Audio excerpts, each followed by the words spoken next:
Now, your hour-by-hour forecast with Chief Meteorologist Chris Bailey.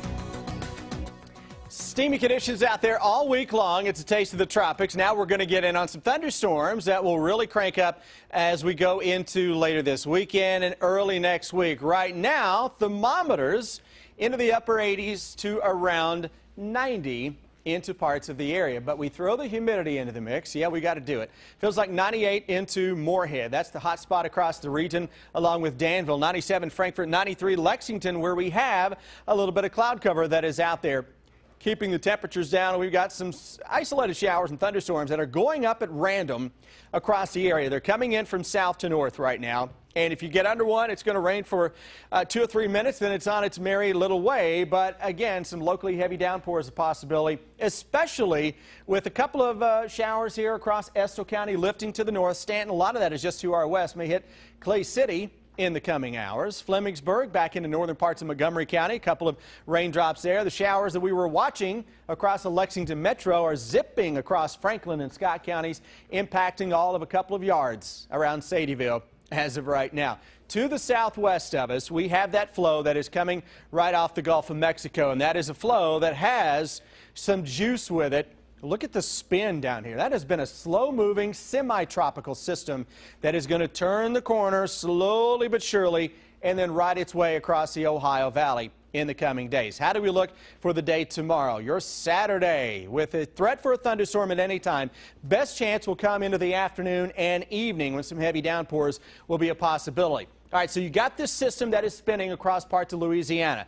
And later this weekend, early next week, you're going to throw a front into the mix that puts the brakes on. So that juice then rolls right up along and ahead of the front. And that may put the heaviest rainfall right across parts of central, western Kentucky into southern sections of Ohio and southern Indiana. Setups like this generally feature computer models that have feedback issues, and they're too far north and west with their corridor of heavier rains.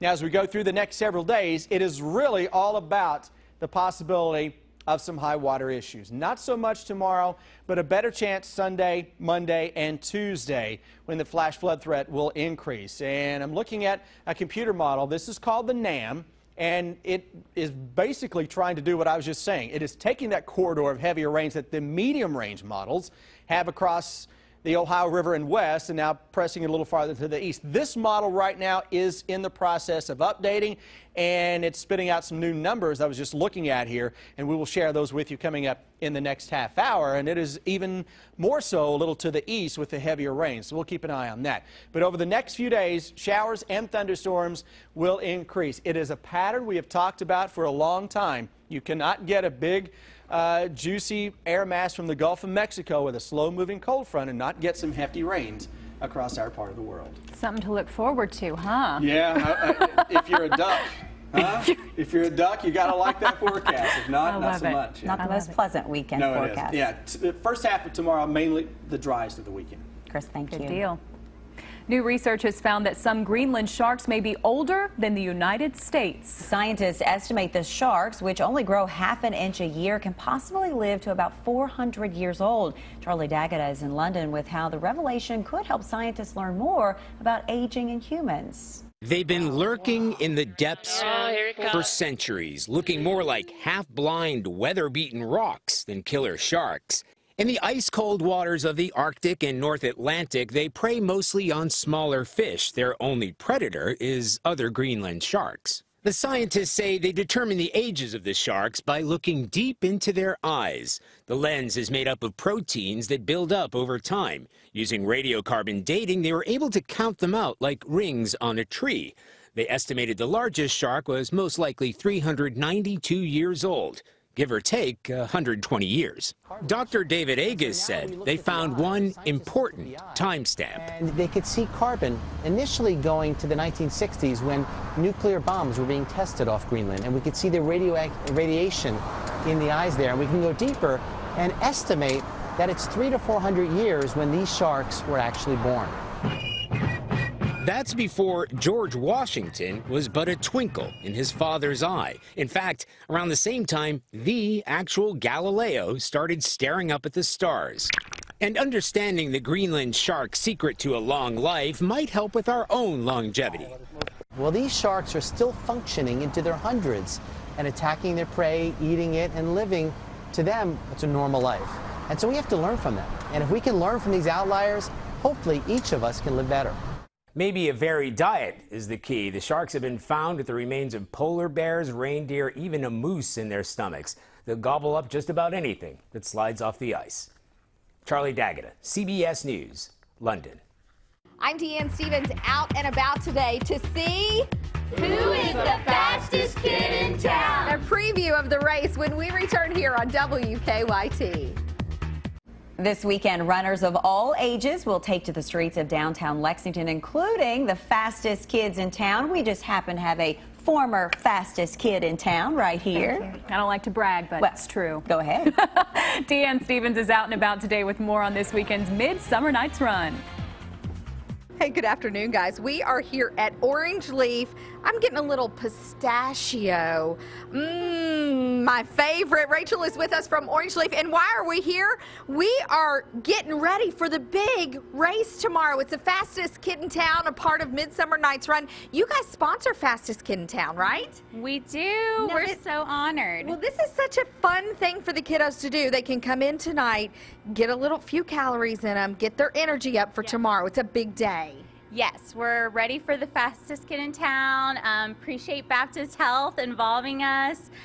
We have great little treats for the kids to get ready or to celebrate afterward. I was going to say, it is a healthy snack, parents. Bring the kiddos in here. We're stressing that. Tomorrow is Fastest Kid in Town. Ruth Ann Childers is with us from Baptist Health. And Ruth Ann, this is always, how many years have you guys been doing this now? Well, the Fastest Kid in Town about 17. The Midsummer Night's Run about 32. Yeah, and how many kids do you guys have involved in this normally? Somewhere between 500 and 700. So we're very excited about it. It's a good time. So 3 to 12, right? Yes, ages 3 to 12 starts at 4:30, and you can register all the way up until the time of the race. You just want to make sure you can get from the Courthouse Plaza registration to the Fifth Third Pavilion where the start line is. Now, are the parents allowed to come by here and get some yogurt tonight to prepare for a Midsummer Night's Run too? Well, yes, absolutely. It's healthy. It's absolutely healthy. We love Orange Leaf being our partners. Is it not too late for just anybody can show up tomorrow? Oh no, it's not too late. The price does not change for the Fastest Kid in Town. It goes up a little bit for the 5K, so you want to register for it today, but you can register starting at 2 o'clock all the way up until the time of the race, $15. Okay, what about the t-shirts? Do we all get a t-shirt for being the fastest kid in town? Absolutely. Every Fastest Kid in Town participant gets a t-shirt. Looks just like this. I'm happy to say I've been eating yogurt, so I've lost enough weight to wear the kids' shirt. To fit in the kids' shirt, she says. I'm very excited about that. There's a reason I don't have one on, okay? Be a part of the Fastest Kid in Town and Midsummer Night's Run going on downtown Lexington tomorrow night. You ready to take off? On your mark, you ready? Run with your yogurt. On your mark, get set, go! I'm Deanne Stevens, out and about. Back to you guys. Aww. Now, I think you need to be downtown giving out some pointers on what it takes to win that race. I know, I should. You can see pictures of me. I put up some pictures, some throwback pictures. So, yeah, they were way cuter than I was when I was little. Rihanna plans to work the VMA stage. And two-time Tony winner Judith Light takes on a new role. Chris Martinez has your eye on entertainment. Yeah. Veteran actress Judith Light and director Lee Silverman team up for the off-Broadway show All the Ways to Say I Love You. In this one-woman show, Light plays an English teacher who uncovers truths about herself. She basically is boxed in a way, and it starts in one place and it begins to unravel as you see the story progress. The curtain rises on All the Ways to Say I Love You in September. Out today is new music from Justin Moore. The country music singer says Kinda Don't Care is the most diverse album that he's ever made. This time around, I wanted to find songs that were still good lyrics, but maybe had a really good feels in addition to that. Kinda Don't Care is Moore's fourth studio album. Rihanna is getting her fans excited about the MTV Video Music Awards. The pop star announced on Twitter that she will receive this year's Michael Jackson Video Vanguard Award. The VMAs air live from New York later this month. And Susan Sarandon, Will Ferrell, and Anthony Anderson were among the celebrities on the red carpet for the 4th annual Ping Pong for Purpose tournament in Los Angeles. Proceeds benefit Dodger pitcher Clayton Kershaw's challenge. It encourages people to give back to people in need. That's your Eye on Entertainment. Chris Martinez, CBS News, Los Angeles. Well, we all know cats have 9 lives, but not all cats have 4 ears.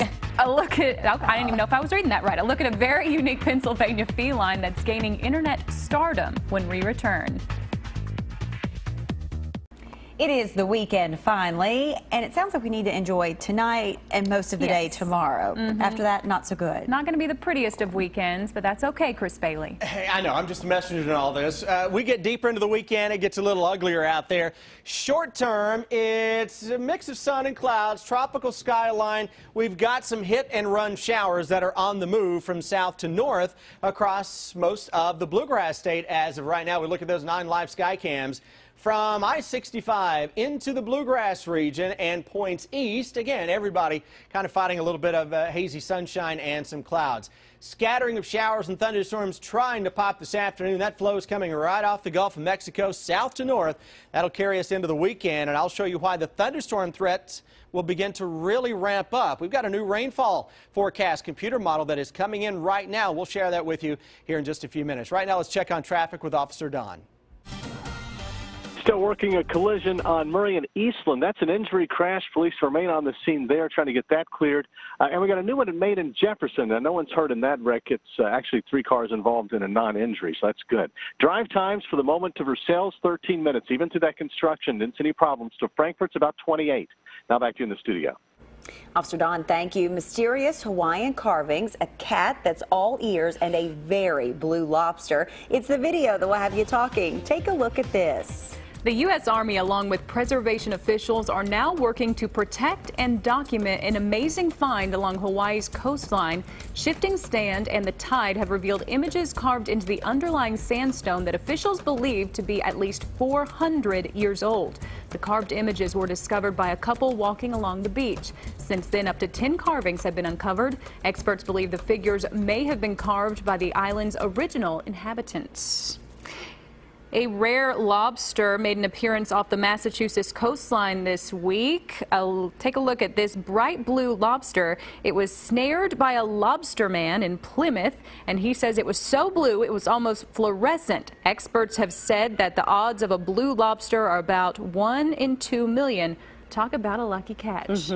Humane Society workers are always on the lookout for a good home for a pet in need, but when it came to finding a home for this unique cat, they were definitely all ears. Check out this furry feline that was up for grabs at a Pennsylvania animal shelter.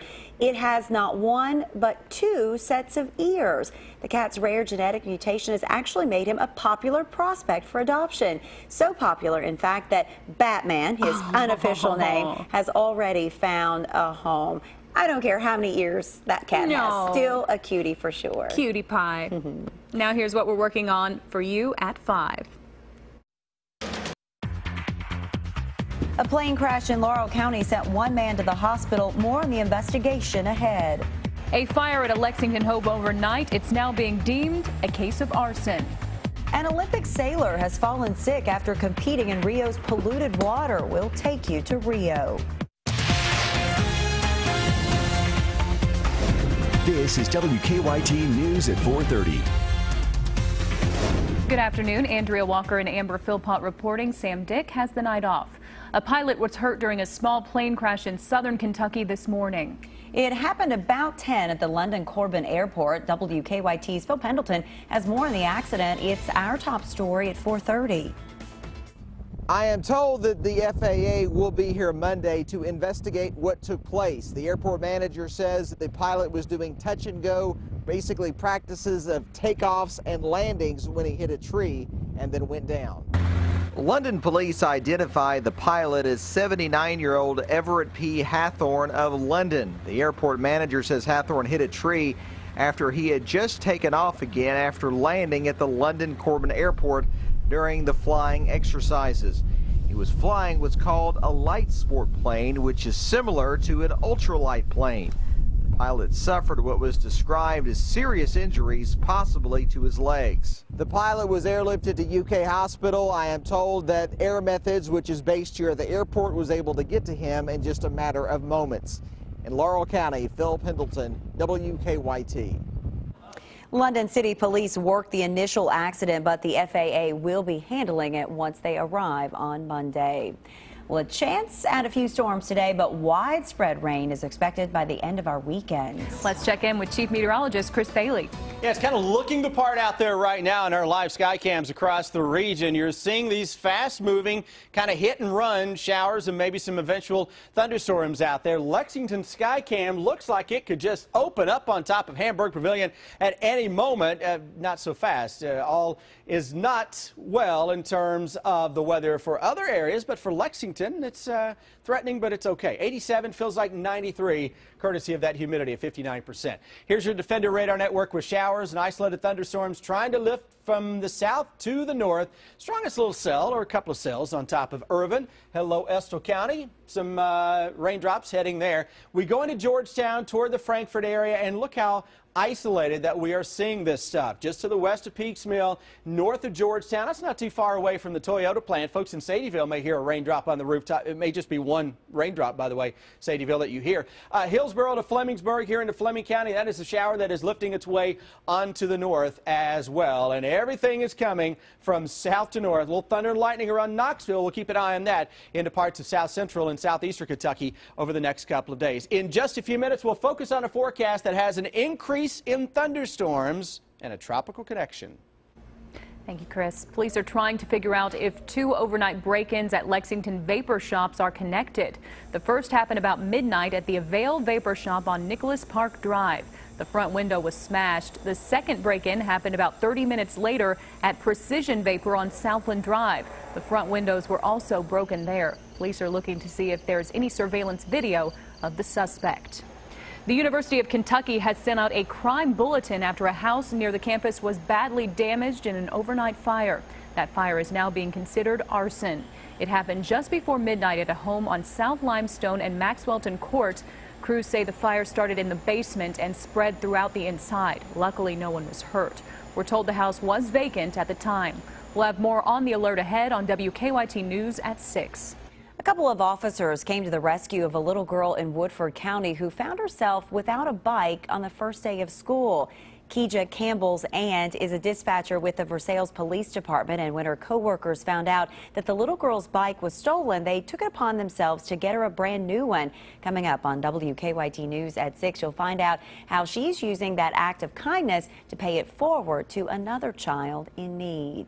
A crime over the weekend is just now coming to light in western Kentucky. Jake Boswell tells us how a car chase ended in a case of animal cruelty. We want to warn you, some of the descriptions used in this story might be considered graphic and disturbing.